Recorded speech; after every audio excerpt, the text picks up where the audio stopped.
Shalom, puji nama Tuhan. Perkenalkan, nama saya Asrita Zai. Pada saat ini saya akan membuat membuat khotbah untuk menyelesaikan tugas akhir dari mata kuliah homiletik.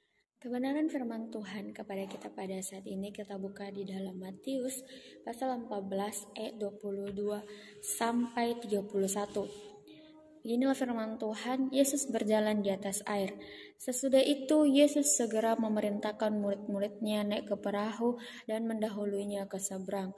Sementara itu, ia menyuruh orang banyak pulang. Dan setelah orang banyak itu disuruhnya pulang, Yesus naik ke atas bukit untuk berdoa seorang diri.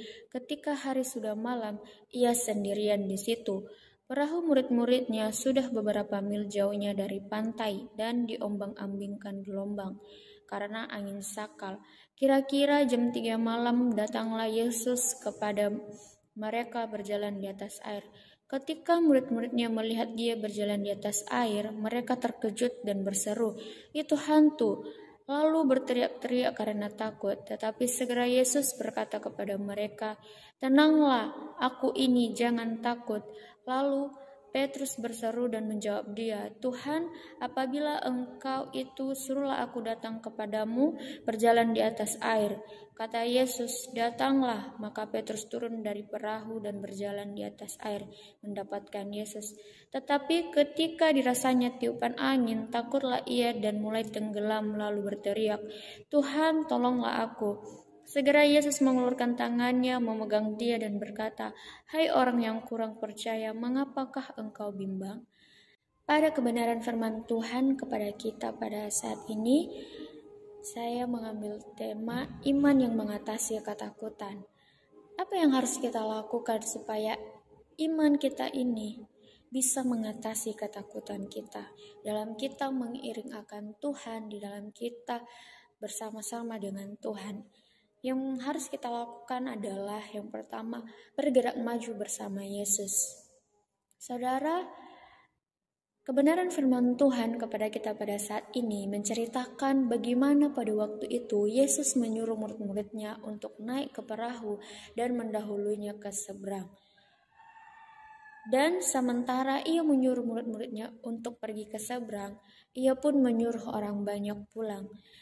Nah, di sini kita bisa melihat bagaimana tindakan Yesus untuk menunjukkan bahwa dia menginginkan murid-muridnya untuk terus bergerak maju, bahkan tanpa kehadiran fisik Tuhan pada waktu itu. Saudara, perintah ini adalah ujian iman murid-murid Tuhan Yesus pada waktu itu, di mana ini adalah berbicara tentang perintah, tentang ujian iman dan ketaatan mereka pada saat itu. Saudara, bergerak maju bersama Yesus berarti kita harus mengikuti perintahnya tanpa keraguan. Ketaatan pada perintah Yesus adalah bukti iman percaya kita kepada Tuhan. Terkadang dalam perjalanan hidup kita, mungkin kita dipenuhi oleh ketidakpastian. Tetapi kita harus percaya bahwa Yesus memiliki rencana yang baik untuk kita. Mengikuti Yesus berarti kita meninggalkan hal-hal yang mungkin mengikat kita dan mencegah kita untuk bergerak maju, seperti rasa takut, keraguan, atau ketidaknyamanan. Jadi untuk bergerak maju kita harus meninggalkan semua itu. Jadi saudara, inti dari bergerak maju adalah kita memiliki iman yang kuat bahwa Tuhan akan menuntun kita dan menyediakan segala apa yang menjadi keperluan kita, apa yang akan menjadi solusi di setiap apa yang kita alami di dalam setiap kesulitan kita. Dalam kehidupan kita sehari-hari, mungkin kita sering menghadapi yang namanya badai, kita menghadapi yang namanya tantangan, tetapi fokus kita harus tetap ada pada Yesus, karena Dia yang memanggil kita untuk maju bersama-sama dan mempercayai bahwa Dia akan menolong kita di tengah-tengah kesulitan kita. Jadi dengan ini kita akan menemukan bahwa kita dapat bergerak maju bersama Yesus dengan keyakinan dan kekuatan yang diperbaharui setiap hari. Saudara, mengikuti Yesus berarti kita harus berjalan di dalam rencananya yang sempurna. Yang meskipun terkadang ini perjalanannya sulit untuk kita tebak, selalu tidak mudah, tetapi kita percaya bahwa Yesus akan selalu membawa kita menuju kebaikan yang lebih besar. Lalu yang kedua yang harus kita lakukan adalah bangkit dan meninggalkan zona nyaman. Saudara, Yesus menyuruh murid-muridnya untuk berlayar ke seberang dan meninggalkan tempat yang nyaman. Jadi perintah ini menunjukkan bahwa mengikut Yesus seringkali berarti kita harus meninggalkan zona nyaman kita dan memasuki situasi dan kondisi yang belum pernah kita kenal, yang mungkin kita keluar dari zona nyaman kita, terus kita akan berada di tempat yang baru yang terkadang sulit untuk kita terima. Saudara, Yesus tahu bahwa untuk mengembangkan iman dan ketaatan yang kuat, murid-muridnya harus belajar mempercayainya dalam situasi yang penuh dengan tantangan yang sulit untuk ditebak. Jadi mengikuti Yesus ini mungkin mengharuskan kita untuk menghadapi yang namanya ketidakpastian dan tantangan baru. Jadi ketika kita berada di dalam zona nyaman, terkadang kita cenderung merasa kita aman dan terlindungi. Justru inilah yang membuat kita tidak bergerak secara rohani. Jadi ketika kita mau meninggalkan zona nyaman, ini adalah sebenarnya awal kita untuk mengalami pertumbuhan rohani yang sejati.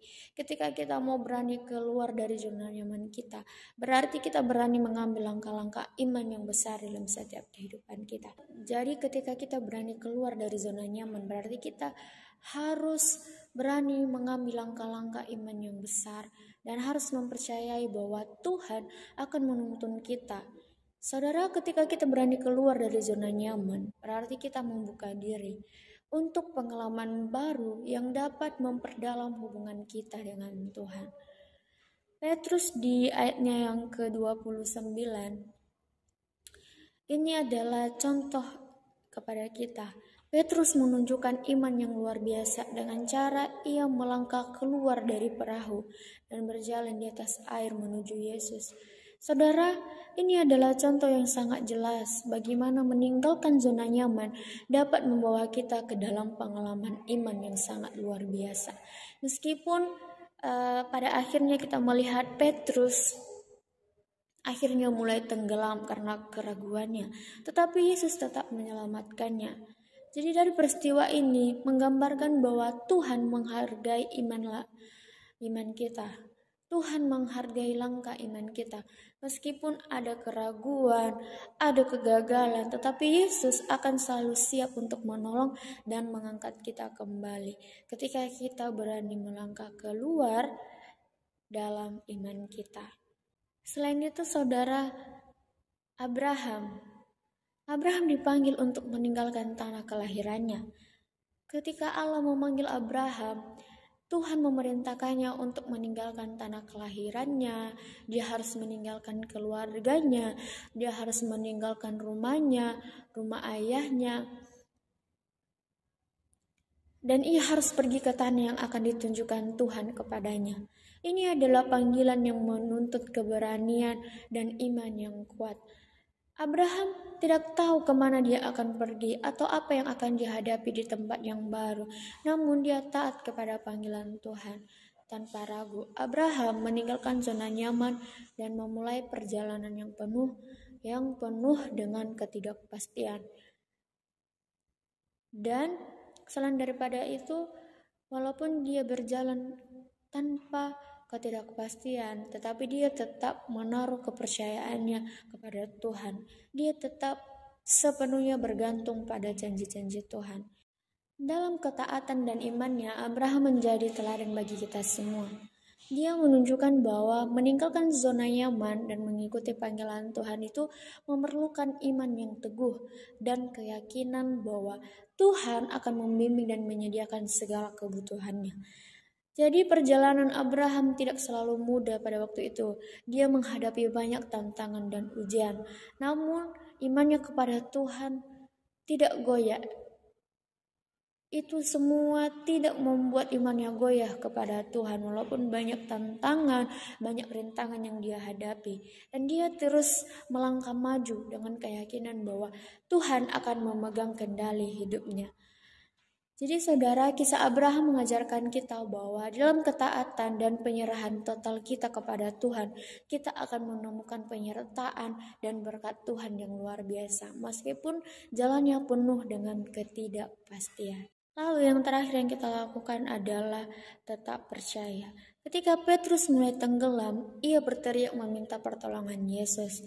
Kita bisa lihat di ayat 31, di mana dikatakan, segera Yesus mengulurkan tangannya, memegang dia dan berkata, "Hai orang kurang percaya, mengapakah engkau bimbang?" Di sini ketika Petrus berteriak meminta pertolongan Yesus, Yesus segera menolongnya. Kemudian Yesus menegur Petrus karena kekurangan imannya, karena kurangnya imannya pada waktu itu. Ini menunjukkan betapa pentingnya untuk tetap percaya kepada Yesus dalam setiap situasi dan kondisi kita. Bahkan ketika kita merasa terancam atau kita ada dalam kesulitan, Yesus selalu hadir untuk membantu kita. Namun ia juga ingin kita memiliki iman yang kuat dan tidak goyah. Iman adalah dasar dari hubungan kita dengan Yesus.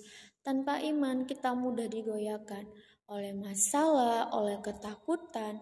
Jadi ketika kita mempunyai iman, ini akan memberikan kita kekuatan dan keteguhan dalam menghadapi segala macam tantangan.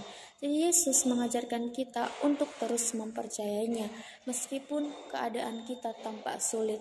Jadi ketika kita menjaga iman kita untuk tetap kuat, kita akan lebih mampu melihat dan merasakan bahwa kehadiran Tuhan akan selalu ada bersama dengan kita dalam kehidupan kita, bahkan di tengah-tengah badai kehidupan. Jadi iman bukan hanya percaya pada saat segalanya berjalan dengan baik, tetapi terutama pada saat kita menghadapi yang namanya kesulitan. Jadi dengan cara-cara ini, kita dapat memperkuat iman kita dan tetap percaya kepada Yesus. Tidak peduli apapun situasi yang kita hadapi, tetapi kita harus tetap percaya bahwa Yesus adalah fondasi kita yang kuat yang akan menolong kita untuk melewati setiap persoalan kehidupan kita dengan keyakinan dan keberanian. Jadi kesimpulan kebenaran firman Tuhan kepada kita pada saat ini adalah bahwa pentingnya kita untuk bergerak maju bersama Yesus, meninggalkan zona nyaman, tetap percaya di tengah badai kehidupan kita. Dengan kita harus fokus, kita harus teguh pada Kristus, dan dengan cara ini kita bisa mengatasi yang namanya ketakutan dan kita bisa membangun iman kita dengan kuat di hadapan Tuhan. Demikianlah kebenaran firman Tuhan kepada kita pada saat ini, dan biarlah firman Tuhan boleh menjadi berkat untuk saya dan untuk kita semua. Terima kasih. Shalom.